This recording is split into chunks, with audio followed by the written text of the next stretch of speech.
โอ้โหโอ้โหอื้อหืออื้อหือร่วงครับอู้อู้เยอะๆเลย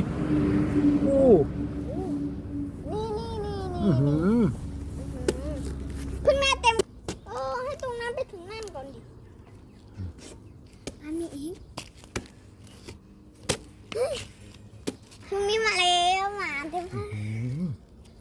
บอกเลย อันนี้ชัดเลยบ้านผู้ดิตมีเยอะกว่า บ้านใครนะ บ้านผู้ดิต บอก มีแต่มะพร้าวไปทั้งนั้นเลย โอ้นี่ไงตัวด้วงมะพร้าวมันกินมะพร้าวอย่างนี้ใช่ไหม ใช่ มันกินมะพร้าวจนตายเลย มาก้อนเอาไปเลี้ยงไว้พี่เอามาเดี๋ยวไปเก็บเดี๋ยวเอามือก่อน อื้อหือ นี่ อื้อหือไอ้โอ้มันตัวอะไรนี่ด้วงโอ้